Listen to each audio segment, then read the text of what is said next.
I am so glad you convinced me that the family car should be the Defender 110. It is so beautiful inside. It's so comfortable and it just feels indestructible. Yes, it really is. I've been waiting a long time for the new model to come out. The Defender 110, I'm telling you, it's my favorite car of all times. It's my third one. You know, I have stories of going off road. The guy managed the group. He was like, "What are you doing in this beautiful car?" I'm like, "I'm going off road." He's like, "Are you sure? Because you can use one of ours." And then they look like Mad Max cars. I'm like, no, we're going to do this. And he was shocked. Wow. Well, it's great because the Defender has been reimagined for 21st century adventure, and its unparalleled off-road ability as well as its robust interior are invaluable whether you're headed towards uncharted territory or just a weekend of exploration. The Defender 110 tackles challenging surroundings with absolute confidence. The SUV conveys strength outside and in, featuring peerless technology like an intuitive driver display and an award-winning infotainment system. That's my favorite part, to keep you connected no matter where the journey takes you. Adventure is unique to everyone, and so is the Defender. Choose from the two-door Defender 90, the four-door Defender 110, or the larger Defender 130 with the ability to seat up to 8 passengers. You'll find uncompromising performance in all three. So pack up and go even further with the Defender 110. Learn more at LandRoverUSA.com/Defender. This isn't your average business podcast, and he's not your average host. This is the James Altucher Show. Today on the James Altucher Show. Great stuff came up on the Q&A. First off, I've been making a list. One of my daughters wants to do a side hustle, not only this next summer, but over the next year. And I realize a lot of these lists of side hustles are sort of generic and kind of stupid. Just telling somebody, oh, you could do Uber Eats. That's not really a good idea. You get 3 cents for every mile you drive. So I wanted to figure out side hustles that could turn into actual sources of making a living, like maybe even businesses. So I've been working on that list and I shared that. I also talked about how did the Rolling Stones, the band that's been around for 50 years, how did they go from worst to first? I talked about my own particular productivity methods. I talked about how to validate an idea, talked about Andrew Yang and what I currently think of him. Actually, I've upped my opinion considerably recently. And then, and this is an odd one, but why does chicken have flexible rubber in it? Specifically, why flexible? That and more. Listen to the Q&A here. And if you have any more questions for me, I will be happy to answer them. Ask me by texting me at 203-590-8607. Enjoy.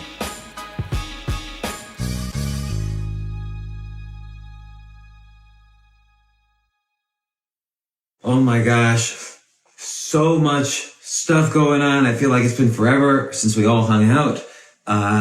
What did we do this weekend? Did we come to Florida this weekend? We've been here. When did we fly?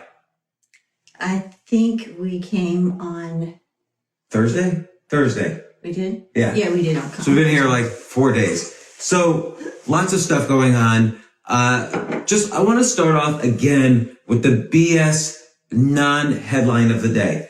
And what really bothers me is that you go on CNN, all the news is virus and Trump said this, Trump said that. They don't really, most people don't care anymore. We just want to know that we're going to be safe. And I get it. If we wear masks and we stay indoors, we're going to be safe. Fine. But this morning I saw, on one outlet that I'm very curious about the CHAZ. The CHAZ is the Capitol Hill Autonomous Zone in Seattle. And, it's in this there's a lot of stores there. It's kind of this gentrified neighborhood. The Seattle mayor has said she's not going to do anything about it. The Washington governor said, I don't know if it's a he or she actually, is not going to do anything about it.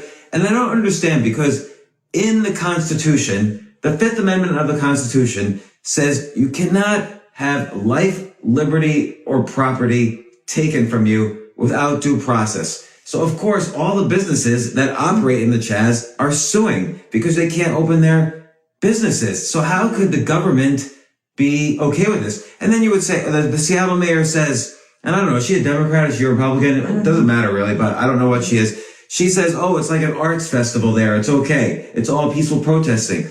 Well, last weekend, some kid got shot. A 19-year-old died. And this morning, I don't know if you saw this morning at like 3 a.m, some kid got shot and killed.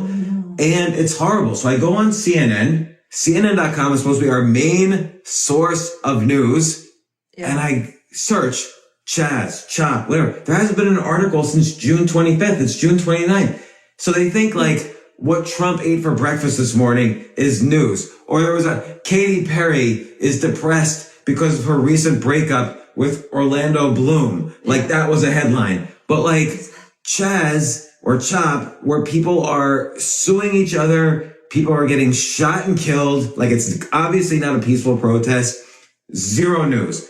What is going on? And you can't get upset about it, because if you get upset about that, you'll get upset about everything that's happening. There's so much hypocrisy in the world right now. I think it's really important, and I was just guilty of it. Like I pointed out some hypocrisy in the news, but I think it's really important to catch yourself and say, you know what? There's nothing I can do about it. So I'm not going to get upset about it. And I'm only going to focus on the things that I can control. I'm only going to focus on the things I can get better at, or I can learn. Right now is such a great time we're in this kind of reset world, and it's such a great time to better ourselves, even though it's usually the best time to better yourself is when it's most difficult. So difficult times create strong people. And that's kind of a cliche. I want to avoid cliches. There's too many self-help cliches out there, like on Twitter and Instagram. But I find for me, the way I'm improving myself is it's so clear to me, and to you also, that's why we're all hanging out here. It's so clear where the hypocrisy is. And it's not Democrat or Republican. It's all of it. It's like the world's being run. I'm not going to get into it. I'm catching myself right now. Let's focus on some fun stuff. And so, I'll go back and forth between some fun notes that I have, and you sent me some news articles that were fun, and I'll answer some questions. By the way, whatever questions I don't answer, I will eventually answer somewhere, or I'll answer directly via text. So you can text message me or Robin, but it goes to my phone, 203-590-8607. 8607. Jay, hey, Wally, how's it going? Jay will put the number up there. And so here's the first question. It's from IG Live Questions. Unique name. Hi, James. Any business ideas that focus on the isolation people are experiencing and how to connect them?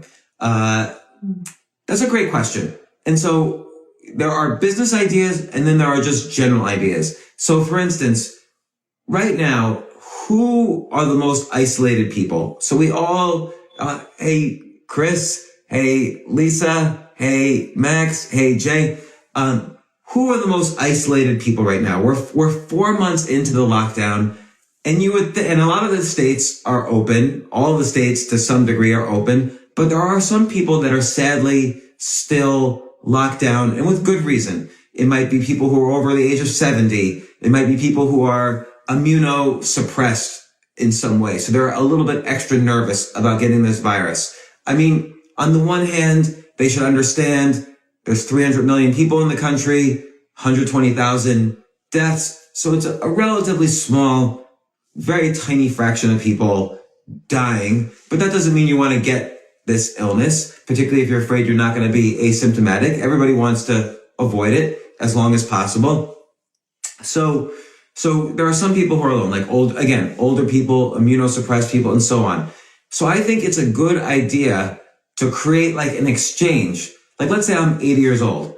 I can sign up and say, listen, I love talking about history. I love talking about TV shows. I love talking about classical music.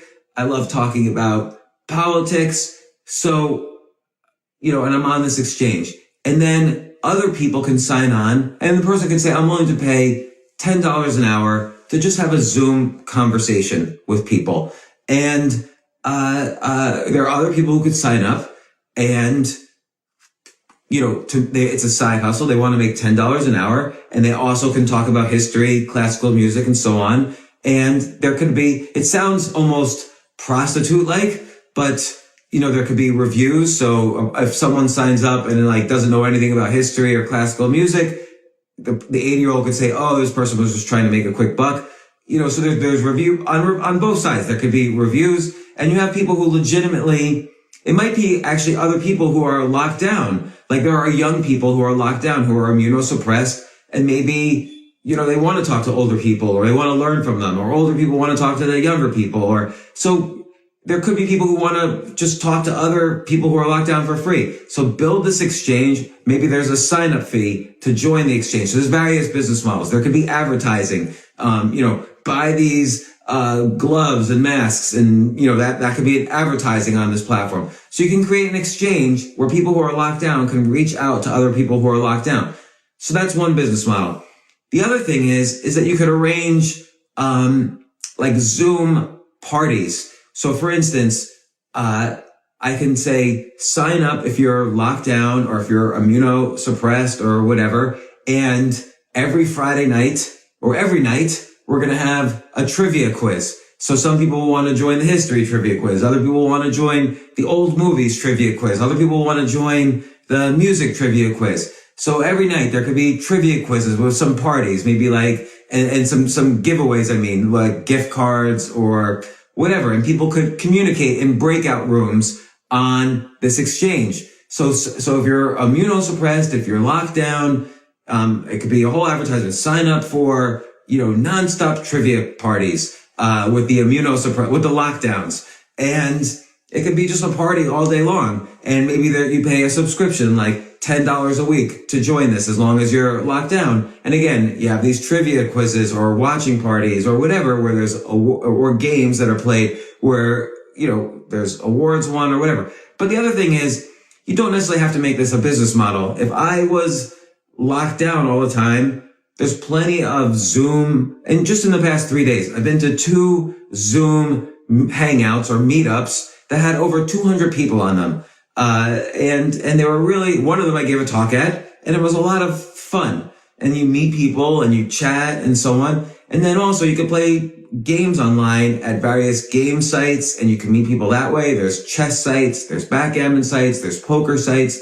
So it doesn't necessarily have to be a business model. The other thing is, a lot of people haven't been able to go out on dates. So you can create a Zoom, and this already exists, but you could fine tune it. You can make Zoom related dating apps. So people who are extra locked down but want to meet people, create a dating app just for them. So it's not like just using Tinder and then saying, hey, can we meet only on Zoom because I'm not allowed to go outside yet. A lot of people on Tinder want you to go outside because they want to do the, hey, what's up? And for you, what's up is you're locked down. So it's nothing's up, you're down. And so you want to meet the other people who are in your boat. So there could be dating apps just for this.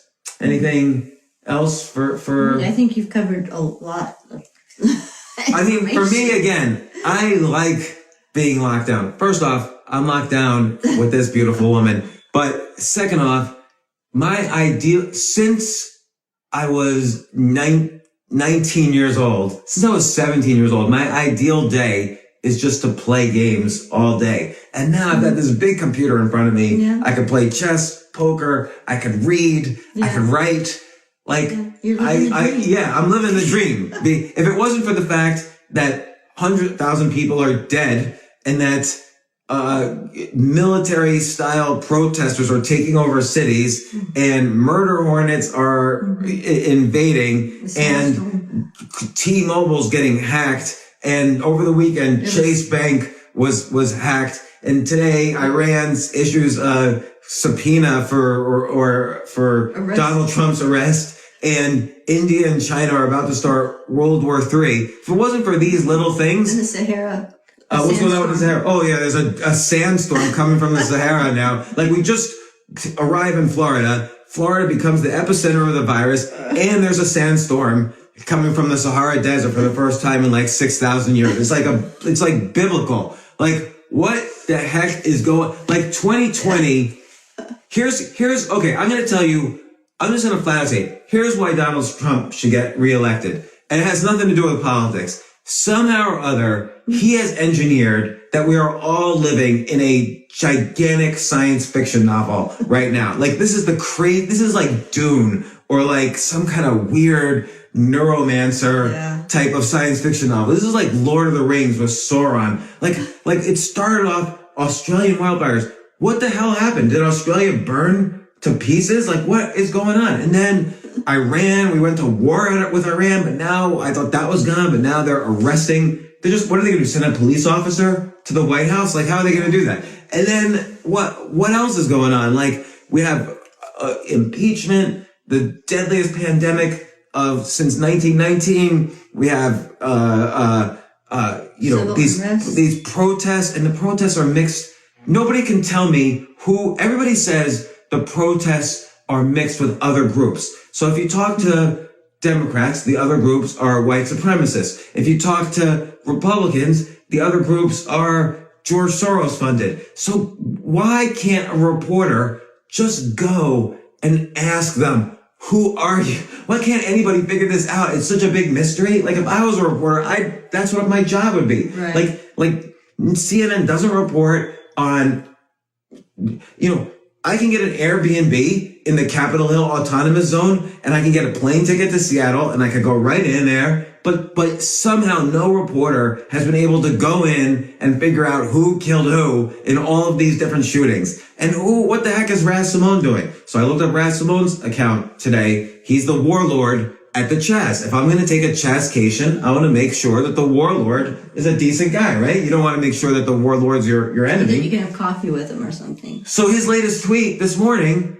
was another snuff video. I'm like watching, he's like, everybody watch this. So I'm watching this video, and the police, I didn't know if it was the police or people from the CHAZ or whatever. So apparently though, it's a 2019 video, and the police are walking up to this guy who's in a bus shelter, and the guy in the bus shelter is yelling like, F you to the police. And, the police is like, lie on your stomach. And then they start shooting, and they kill the guy right in front of me. Like, how many snuff videos does Twitter? They're going to ban everyone else except, like, Twitter is literally the snuff social network. Like, you could watch as many dead people as you want on that. And then here's the thing. Raz Simone should be worried about the people dying the little kids dying in the CHAZ. I was disturbed by this video because nobody likes to watch someone shot to death. So I Googled what was going on, and I tracked it down. It was a 57-year-old man in a bus shelter in Albuquerque, not in Seattle, in Albuquerque in 2019. So it's old news, but it's important news. Yeah. And here's the thing. The guy, again, race doesn't matter. It's horrible, but the guy was white and he was mentally ill. And so I will point out something really interesting, which is that 60% of the people killed accidentally or inappropriately through negligence by law enforcement, 60% are mentally ill. And I know this because I am a co-founder of a company that is building a device to help police. It's basically a non-lethal weapon to restrain people. It's to replace Taser because Taser kills too many people, so they're not non-lethal anymore. So I've seen a lot of these videos, but I've learned that 60% of the people killed by the police are the mentally ill. Some white, some black, but mentally ill is the defining thing. This guy had severe autism, couldn't respond correctly, and so they shot him. Instead, if they had wrapped him, by the way, Andrew Yang, to his credit, on Friday, he tweeted out the gun we created, not the gun, but the weapon, the device we created, and said, police need to start looking at this because it wraps around you and it doesn't hurt you. I've been wrapped. You've been wrapped. Yeah. It doesn't hurt. I just spit on you, by the way. You're probably going to get coronavirus. I need to Was that hydrate. a big viral load? I don't know. I've got a heavy viral load. Believe me. Oh yeah. Look at all the new vocabulary words. We've got viral loads, viral shedding, R-nut, PPP. By the way, speaking of PPP and copper and health, the number one trending Kickstarter project right now, this was as of a few days ago, was about an extra hygiene brass doorknob made out of copper. Yeah. So people are onto it, the copper thing, copper doorknobs. Yeah. So we're looking at the copper pajamas, 43rd day in a row wearing pajamas. No one even asks. No one says, oh, what are you doing? Like, are you insane? I wore it on the plane, wore it to the Key Biscayne Yacht Club yesterday, where we're not allowed in, but we had friends who let us in, because they don't like Jews. No, just kidding. Just kidding. Don't worry. I don't want to insult anybody. They love Jews. This like people. So somebody asked though on Community, because Andrew Yang tweeted about this, and I've been wanting to interview Andrew Yang, and I reached out to him, when am I going to have Andrew Yang on? The answer is I don't know. He actually agreed to come on many months ago, and then I never heard from him again. I would love to interview Andrew Yang. I do think UBI, Universal Basic Income, is not a Democrat or Republican issue, no matter how you try to make it. UBI right now is the most important stimulus package you could do. I spoke with Congressman Tim Ryan about this. He's a good congressman from Ohio, Democrat, but you couldn't tell from his issues. He actually opposed Nancy Pelosi for the speakership job. He lost that race, but he's a up-and-coming congressman. He's in favor of a UBI. Start it off. Try a 3-month UBI. Try a 6-month UBI. I wrote to Larry Kudlow, who's the National Economics Advisor, a Republican, and I suggested, look, just try this short term, because direct stimulus to people is how you will spike the economy. Don't just give it to hotel chains or airlines. The airlines are just going to go out of business anyway. Give it to people who need the money, and it will be spent. You don't have to worry about whether they have incentives to work. So I would love to talk to Andrew Yang about UBI, law enforcement reforms. Automation's happening now faster than he could have possibly predicted. So I would love to talk to him about automation and his current concerns, because right now society is in favor of automation because it's more hygienic. You know, if you have robots disinfect surfaces, if you have robots doing surgeries, if you have drones doing deliveries. So automation is not a bad thing. And I am in favor of a UBI, but there's nuances. So I'd love to talk to him about this stuff. Here's my ideal ticket. Like, I don't give a shit about the parties. And, you know, Trump, Biden,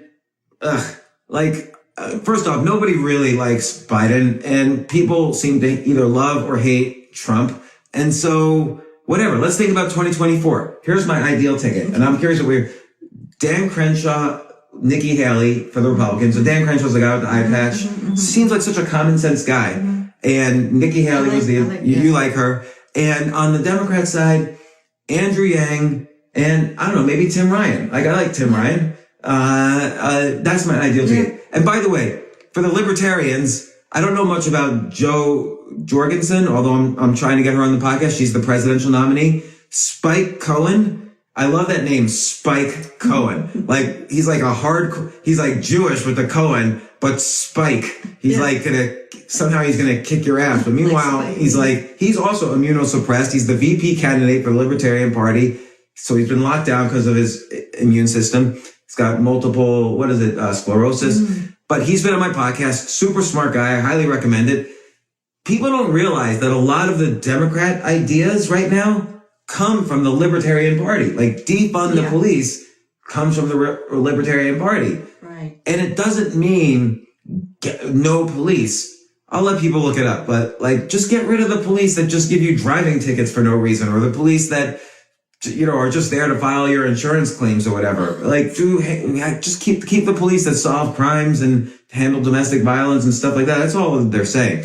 Anyway, or like, just take a picture of you, like when you're driving and you do something wrong, they just take a picture and, like, I don't know, then they send you a ticket. Yeah, you know how many photos I have of me like speeding right through a red light? I could make a whole like Facebook album of that. Like, I should make like a poster or something and hang it up. Like, oh, I look really bad in that one. Like, oh, I should have brushed my hair before going through that red light.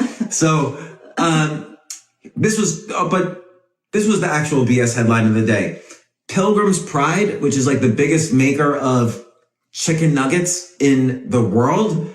Pilgrim's Pride recalled 60,000 pounds of chicken nuggets today. 60,000 pounds. Why did they do that? They said they found there was too much flexible rubber in the products. What the heck? Why is there flexible rubber? Huh? Wonder where they make this stuff. China? I don't know. Yeah.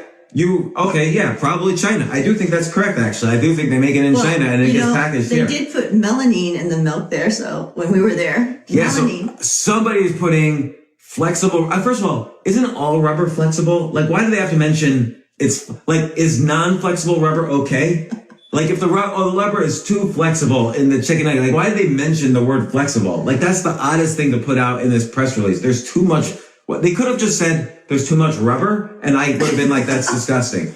Too much flexible... Why can't they just say there's just rubber, not too much? Is that too much? Yeah, you're right. There's too much... They could have just said there's rubber. Right. Please return. But like this time there's this too much of it. And by the way, we still would have made fun of it. But the fact that they had to say, look, the rubber's flexible. Just avoid... These packages have regular rubber. These packages, the rubber's too flexible. What does that mean? Like, you're not going to be able to shit it out or something? Like, that's gross. It is gross. Like, it's another thing. And, so that was the BS headline of the day. And I'll just, because I've been skipping lately, I'll do another thing. I said this before, but I remember when we lived in China, they dyed the pork red so that, and then they would sell it as beef. Especially to the Uyghurs, in the northern, which are Muslim. So they don't eat pork. And they don't eat pork. So they would do that. The Chinese would actually do that. And they've been doing it for years, and they got caught while we were there. By the way, I used to have the domain name, JewsWhoLovePork.com. I think pork is like a gift from God.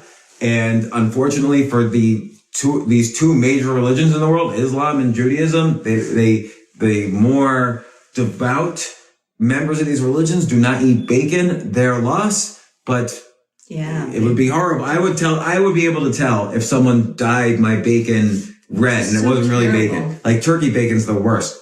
It just shows you where their moral compass is. That's so terrible. As all 1.2 billion people. So, okay, another question. There's an Andrew Yang one. What kind of things you still don't agree with him? I actually agree with Andrew Yang on lots of things, and I think he's a smart guy. I just want to talk to him about automation. So, let's see. This is a great question because a lot of business people go through this, or writers go through this, artists go through this, parents go through this, teachers go through this. Someone asked me, "Hi, James, how can someone disrupt the patterns in their head that tell them that the business idea they have has already been done? These thoughts keep playing in my head and are keeping me from moving forward." So, by the way, it's a really interesting question. So let me summarize the question. How do you tell if an idea is a good idea? So what's interesting to me is that he used 2 or 3 sentences to ask that question. So it's almost like he said, how can someone disrupt the patterns of their head that tell them? So it's almost like he's worried, like maybe the idea is good, but his psychology is somehow obsessively thinking his idea is bad. So he's not able to get through the psychology to see if the idea is good. So fine. And he also says, not whether the idea is good, but whether the idea has already been done. Which is a good sign to me. If it's already been done and it's successful. Yeah. If an idea has been done and you can improve it, that's, I think. Yeah. And then, so it seems like the wrong question. Like you can Google if an idea has been done. Like if I want to make an electric car, I'll Google electric cars and I'll see Tesla. If I want to make an electric bike, I'll Google electric bikes. If I want to make, electric flossing on my teeth, I'll Google that. And by the way, that's also a trending project on Kickstarter. If I want to Google, the person who asked earlier, what business ideas can help connect people who are alone or locked down? If I want to Google, here's an idea, sex-related subscription crates. So every month you get a new box in the mail that has all these sexual toys for you and your wife or whatever. I can Google it, and I did, and it turns out, it's a huge trending item on Google right now, and B, there's all sorts of stuff, but I can't find here it is. It's like, there's the big O box, there's the mystery pleasure box, there's the love drop, there's seductive pleasure, there's novel erotics, there's kink crate. So you can just Google things. So that's not really the question. The real question is, how do you validate a good idea? And the way I can validate a good idea is by asking people. There's several ways. And so I'll go through some of the ways. One is I can simply ask people, do you need this? If I make this, will you buy it? So for instance, if I told you, look, I'm going to, here's a couple of things right now. We're in this total, lockdown period that might last for years for all we know. It's semi-lockdown, whatever. If I told you, what if I could make you super comfortable clothes that will also protect you maybe from getting bacteria, maybe from getting viruses, maybe from getting the cold? Well, pajamas are the most comfortable clothes. So what if I told you I can make you pajamas that look like outerwear, but are actually pajamas? So what's great is I could just come into the house and just go into the bed and I'm asleep. I don't have to change my clothes or anything. And then I could just wake up and go to the computer and go on IG Live. And I could have nice designs. And what if I could told you I'm going to infuse them with copper? And there's a lot of evidence that copper is antimicrobial, antibacteria, antiviral. That's why the brass doorknob is trending on Kickstarter. And then I could say, would you buy, if I just gave it to you for free, would you wear it? And then I could learn. You would say yes. Here's another way. What if I create the first version of this product for men and women and I put it on Kickstarter? So on Kickstarter, I can say I'm raising $100,000. I'm going to make a whole line of this. And in Kickstarter, you give incentives. Oh, if you give $10, you get a one pair. You get socks. If you do $50, you get one pair. If you do $100, you get 12 pairs. If you do $1,000, I'll give you, pairs every year for the rest of your life or whatever. And Kickstarter is not only a good way to raise money, but it's a good way to validate your idea. People will see a working version of the product, of your idea, and they're willing to put money in, and they're your first customers. They're your strongest customer base. So, Kickstarter and other Indiegogo, these are great ways to validate ideas. Another way is I can get a Facebook ad for just $20 and I could target, let's say I'm making a game, for people who like Star Wars. I'm going to do like Cards Against Humanity, but it's going to be like, the dark side of the force versus humanity or whatever, or Yoda versus humanity. And so I can target, young people who like Star Wars, and I'm going to sell them this game, Yoda versus humanity. And you can see then, or let's say I'm going to make the game, we talked about this even, Trump versus humanity. And, you target people who like Biden and, you see if they click on the ad. And that's another way. If a lot of people click on the ad, you have some interest. So you could sell. So there's all these different ways. When I was starting one company, my first company, Reset, we made websites. We just asked around to every local business, do you need a website? And would you be willing to pay? Our first customer was a diamond dealer, small guy. We did a website for him for $35,000 and boom, I had more money than I had ever had in my life. But we simply asked around and then he spread the word about us. Other people spread the word. We had work to show. So suddenly word of mouth went around and boom, we had a business. For another business, I made the sort of business I wanted. I made an investment website with no news, just information about stocks and the best investors and ways to communicate. It was like a Quora for investing. So I knew it was a good idea because I needed this website. So that was another way to validate the idea, which you never really see in all these articles about validating ideas. Make the business that you would use. So, and then with this wrap gun that I was just mentioning, the non-lethal restraining device, we talked to 100 police officers and police chiefs from all around the world, not just the US. I think they just announced today 28,000 orders from Indonesia. So we knew that the police would be interested in this device. So we did that so thoroughly. Like, we just asked every police department, would you be interested in the device? 100% said yes. So if you just ask people, you know that there's an urgent problem. This is part of the copywriting. There's an urgent problem, which is that this was in 2016.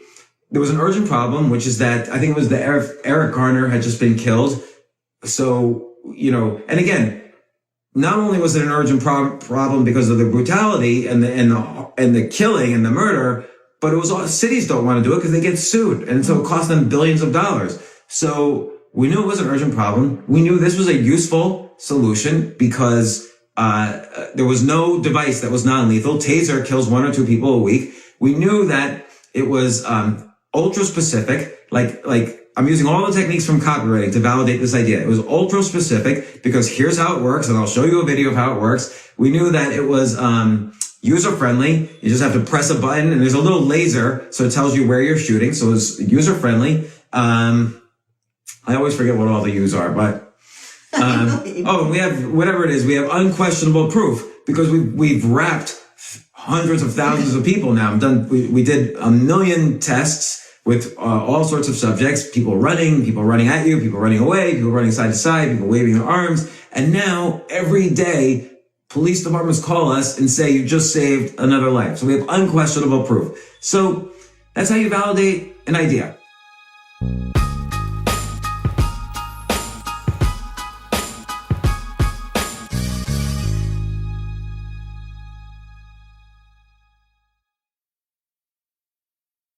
Let's get to something a little bit on the fun side. I was talking to one of our daughters. We have 2 daughters graduating and 2 other daughters trying to figure out what to do this next year. One of our daughters, to her credit, a year before this all started, she dropped out of college. She wants to be an actress.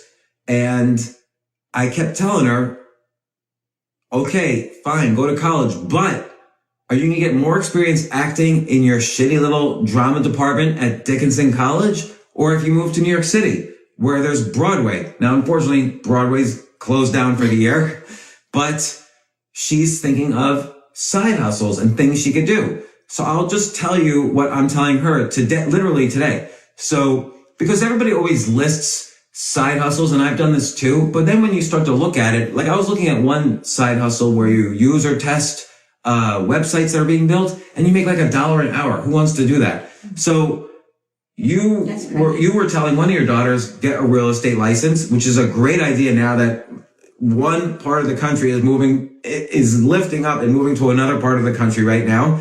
And so we'll see if she does that, but it's not a side hustle, but it's a good idea. The contact tracing is a job, every city in the United States is hiring tens of thousands. I think like New York State is hiring like 100,000 contact tracers. Washington, D.C. alone is hiring like 250,000 contact tracers. So those are the people who, if you got the virus, they will interview you and then contact everybody who's been in touch with you and get them to test for the virus and quarantine and so on. So contact tracing, by the way, is a job you could do from home, and it pays between $30,000 and $60,000 a year. It's great for a kid who's 20 years old and is not going to college and wants to pursue acting. She could do it from home. I did warn her though, the danger, and I'm going to warn you, the danger of contact tracing is that it's the first step into 1984 world. So if you have an iPhone, for instance, you have recently downloaded software without your awareness. You have recently downloaded software that allows Apple to do contact tracing. So if Robin has coronavirus and I happen to walk past her and then they find out a day later she has coronavirus, they could see through the cell phone towers and GPS and stuff, who are all the people who walked near her? And, who is this guy, James Altucher? Let's put him in the database. Okay, contact tracer, visit his house and make sure he takes an at-home coronavirus test. Oh, he has it? Make sure he's quarantined. Oh, he doesn't want to quarantine? Well, he has to quarantine. So you take it, we'll send the police, we'll take him to this quarantine facility, and boom. So contact tracing, and maybe you can argue this is a good thing. Maybe you can argue, well, look, we need to lock down these people. They need to care about society. Okay, fine. But what about the next level is, she says something bad about Donald Trump or Joe Biden. Oh, who was standing next to her within 10 feet of her when she said that? Because the phone can hear everything we say, right? Alexa can hear everything you say. Who was near her? Let's find out. Who was she at a rally? Who was near her? Oh, this guy James was near her. Call James up, and until we figure out what his political situation is, we need to quarantine him also, and we're not telling him why. So this starts to get into 1984 or Minority Report. Like, I'm not against the idea of contact tracing, but they contact traced with the Spanish flu. But now that the technology is there to have so much more control over our lives, like for instance, they could say, James, you don't want to quarantine? Well, guess what? We just shut your phone down. Guess what? We just turned off your email account. Guess what? We just froze your bank account. Now you have to quarantine until we decide you can be let out. So I think, the scary, so someone says we are in 1984, in the USSR or whatever. We already have the US right now has the technology for even a better 1984 than 1984. Yeah. So it's a dangerous weapon that our leaders now have their hands on. And we just have to hope that they're responsible and that they can do this. And, everyone says Trump is fascist or Biden is fascist or whatever. Let's just hope it's just talk and that it's not really true. That they're just trying to win an election and then so they can continue making billions of dollars and ripping off the American people. I'm fine with that. That's what presidents have always done. There's no secret that every president, like the Obama family is worth $200 million now. The Clintons are worth $200 million. They're probably billionaires. The Bushes are billionaires. And all they did was go into politics. So I don't care. Let them make all their money. Let them be corrupt. I just don't want them escalating into 1984. And that's what that's the only thing that really scares me right now. And it's really not really else. the dictator. It's not like the individual doing it, but it's the party that's doing it. Yeah. So, you know what I mean? It's like our presidents can only go like 4 years or 8 years at the most. So, they can come and go. So we don't have a dictator. But I believe it's sort of starting to be like the party is the dictator. Yeah. Does that make sense? Yeah, because look, we all know, we all know anyway that Biden, look, sadly, both of them, whoever gets elected might not live one term. So their choice of vice president is really important. By the way, I'm betting on Val Demings, but I no longer think she's going to get it. I think Tammy Duckworth, the senator from Illinois, will probably be the VP choice. I should probably bet on her as well. But yeah, I don't think anybody cares who's president. I think they care how much they can control. Yeah. So, okay.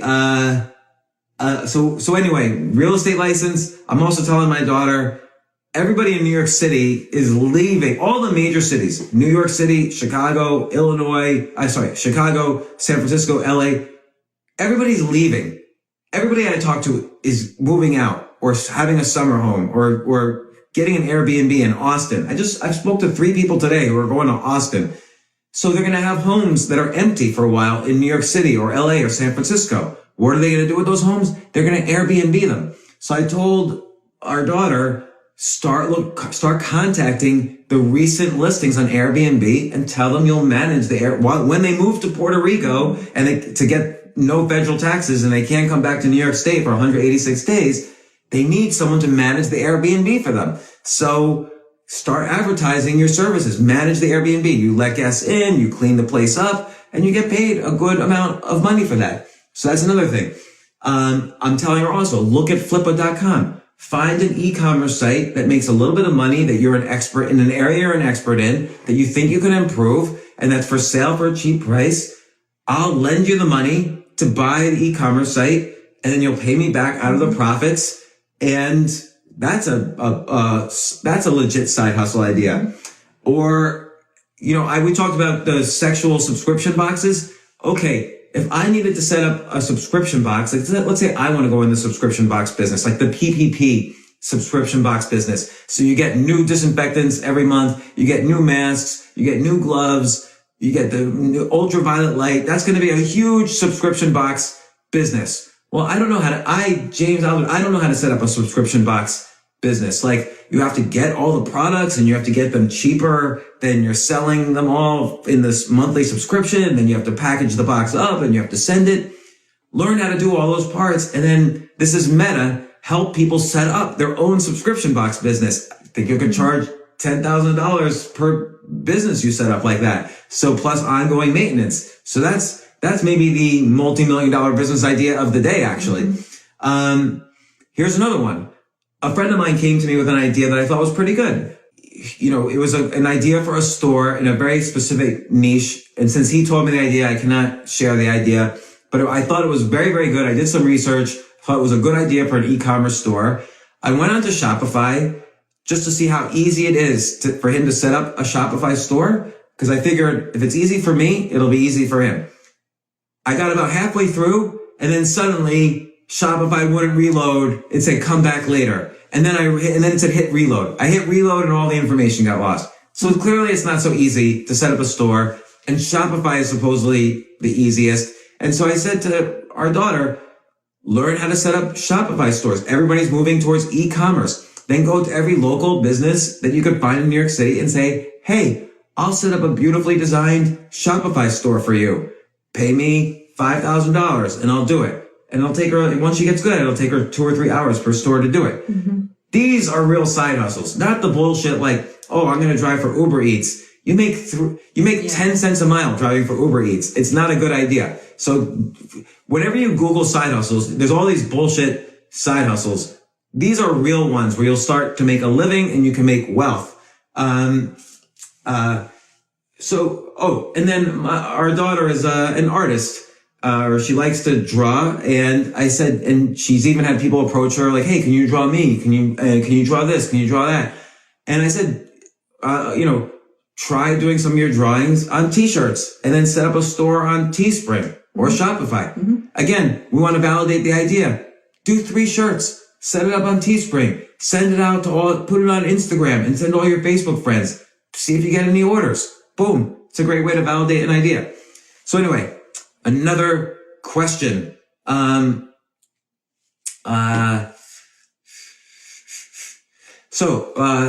a business question. But I will see if there's another question that's not, business related. Dear James, you are so damn productive. Thank you. Not as productive as you think. I spent the entire day yesterday playing poker online, much to her chagrin. Did we go out last night? No, we went out the night before. Yep. We went to dinner. We went to dinner the night before. Oh, we went out to dinner. Yeah, last night. Yeah, last night. Dear James, you're so damn productive. How do you manage your time? Do you map out your days in advance? What tools do you employ for time management? Thanks very much. You're helping me build wealth. I really appreciate it. His name's Jonathan. Jonathan, thank you so much. Here's the key thing. A lot of people do to-do lists. I do not do a to-do list. I do have a calendar. I use Google Calendar. So for instance, on my Google Calendar for today, the only thing that's there is 2 p.m. Instagram Live Q&A with Robin. That was the only thing on my calendar today. Oh, maybe I had a phone call also. But then at any given moment, I have 2 choices. Like, let's say when this is over, I have 2 choices. I could either waste some time, or I have 3 choices. I could either waste some time. I could spend time with Robin, which is always a good choice. Or I could figure out what's the most important thing I have to do right now. Is there a phone call I have to return? Is there an article I have to write? Like, what is causing me a little bit of anxiety if I don't get this done? So at any given point, I don't need a list. You don't need a list. At any given point, you know what the most important thing for you to do is. Like, you don't say, what should I do now, when you actually have an important assignment due the next day. You're very much aware that you have that assignment due the next day. It's very rare that you actually don't know, given a particular moment, what the most important thing for you to do is that moment. And then if you have a to-do list, it's too stressful. Like, I used to do a to-do list and I'd have 70 items on it. So you never finish the things on your to-do list. So it was too much stress. So now I just ask myself every moment, what is the most important thing for me to do right now? The only exception is in the mornings, I always try to spend 1 to 2 hours reading and then 1 to 3 hours writing. Writing is the thing I've been doing since 1990, every single day. I love it. And nothing gets in the way of me doing writing, or very rarely. Like, I schedule podcasts for the afternoons. We do this IG live in the afternoon. I don't even look at my phone until the afternoon. I'm just about writing. And it's not even about getting writing done. It's about getting better at writing. So it's very important for me to try to get better every day. And the only way to get better is to do it. Speaking of that, sad news for me. I just found out and thank you for texting this to me. I just found out one of my podcast guests, and a guy I admire very, very, very much, Anders Ericsson. He's the professor who's the creator of the 10,000 hour rule. That's the rule that if you do something and I don't agree with this rule, but it's the rule that if you do something for 10,000 hours, you get to be the best at it. Anyway, he just passed away. So, I'm sorry to hear that about him. He was a really good guy. He was on my podcast. We would email back and forth all the time. Even when I started doing comedy, I wrote to him and we conferred, like, how can we apply the 10,000 hour rule to comedy? And that's when I realized the 10,000 hour, it was really, that email discussion with Anders Ericsson was very important to me, because I realized then that he was wrong. That the 10,000 hour rule is really great for improving things that you do over and over and over again, like a golf swing, but it's not good for creative things like comedy or writing. And Julia Cameron, who was on my podcast, she's a great person also. She wrote a book called The Artist's Way. She once said to me, she said, "Oh, you poor, poor baby. You are locked in this prison created by this 10,000 hour rule. You need to break out of that prison." And she was right. And I started thinking, what really helps me learn to be the best at any area is what I call the 10,000 experiment rule. So instead of just repeating something over and over again and getting feedback about it, you experiment with different ideas. So if I'm writing, maybe I'll write an article in the second person instead of the first person. So the second person is when you say you instead of I. Or maybe if I'm playing chess, I experiment with, some crazy openings. Or maybe if I'm doing business, I experiment with validating an idea on Kickstarter. Or maybe, if I'm doing publishing, I'll experiment with doing a 10-page book self-published on Amazon. So every experiment, and I came up with once I had this conversation with both Anders Ericsson and Julia Cameron, I came up with this whole philosophy of what an experiment looks like, how you can learn as much as possible, whether you fail or succeed. And I've spoken about this before, but Anders Ericsson, for better or for worse, has been very instrumental on my thinking, because for so long, I just beat myself over the head about the 10,000 hour rule. How do I crack the code so I don't have to do 10,000 hours?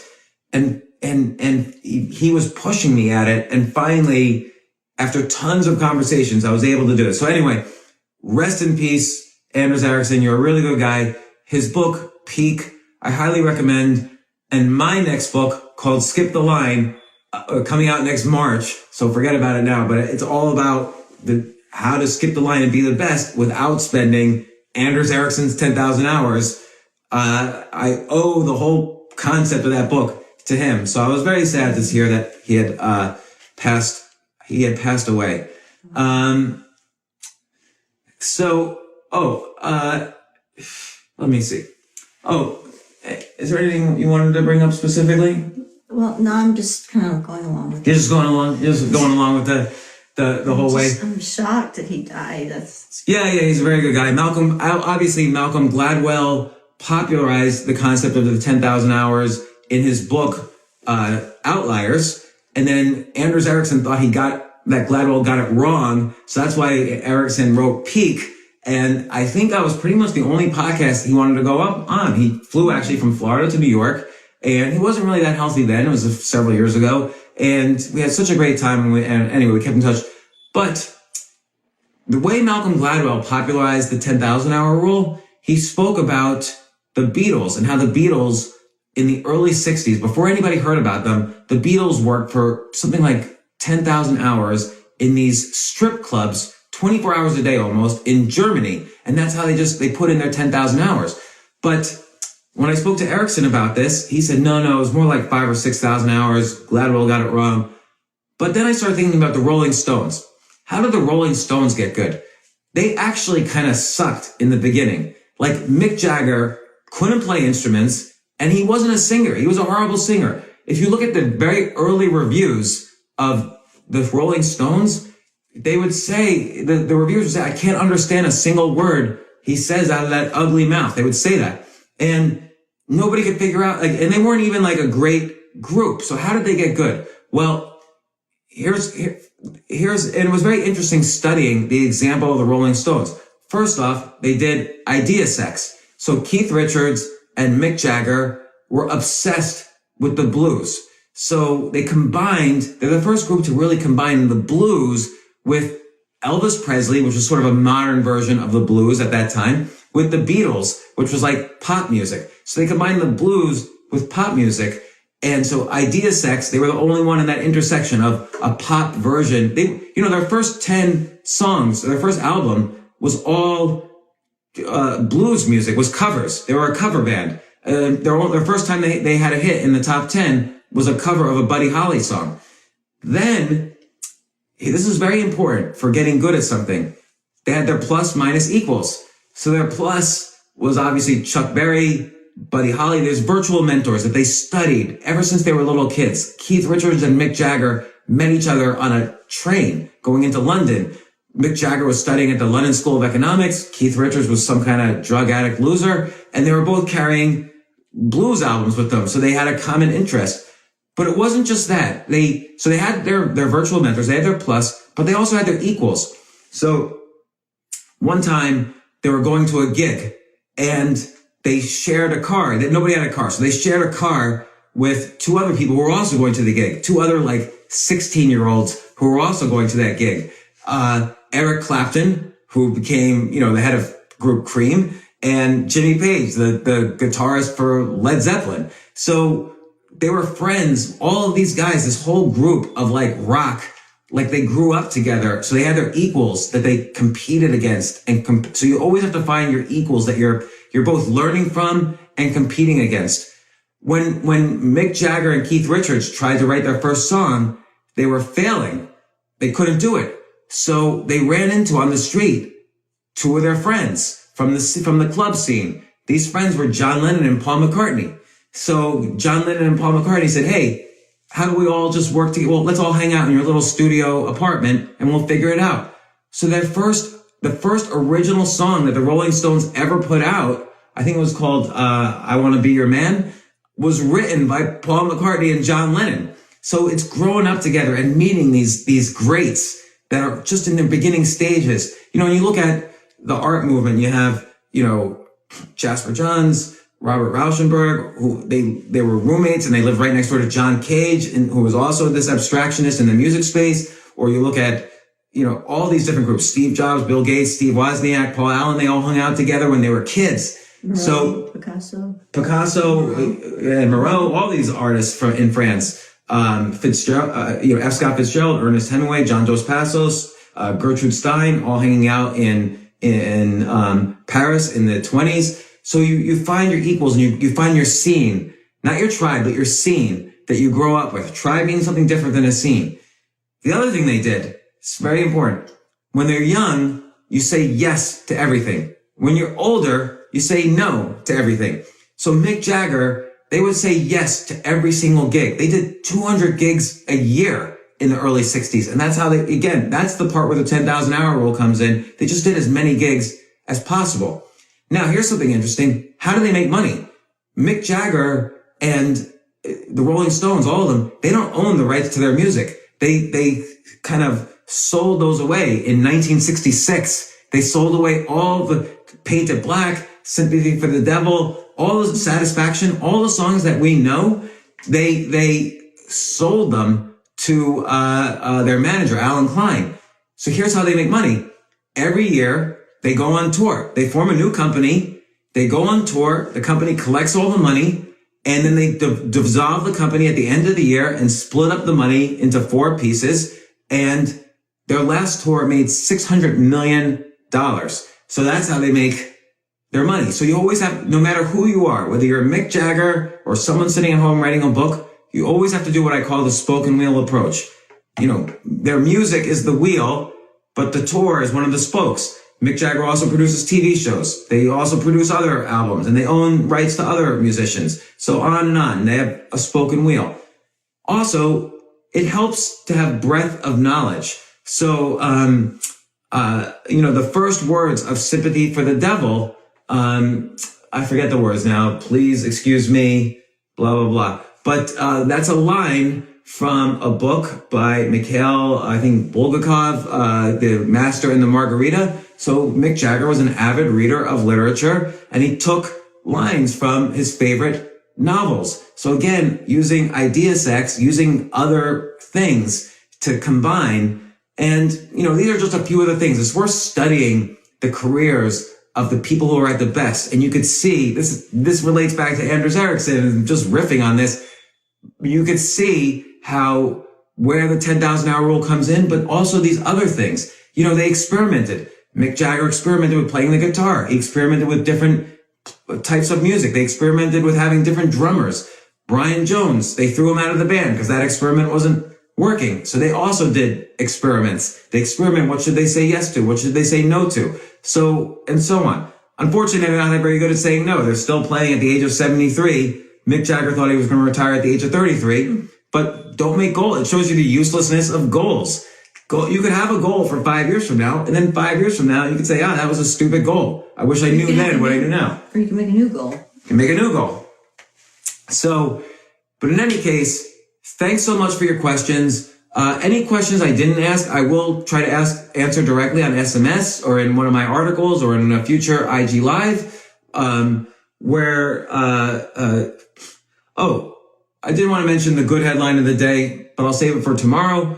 Tomorrow also, more business ideas, more historical examples of experiments and idea sex.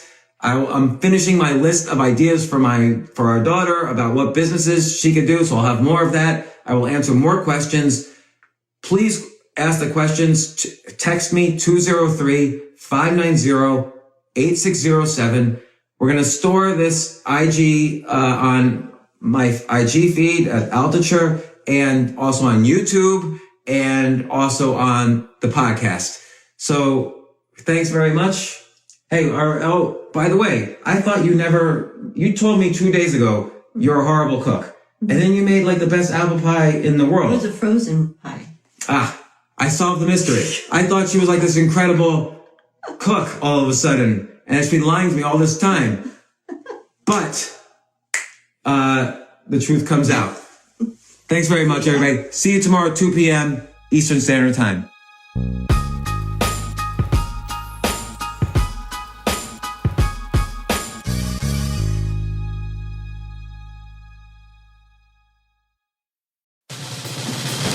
These days, we're all investors, trying to be smart with our money despite our worst impulses. But at iShares, we believe that deep down inside of every investor is a better investor.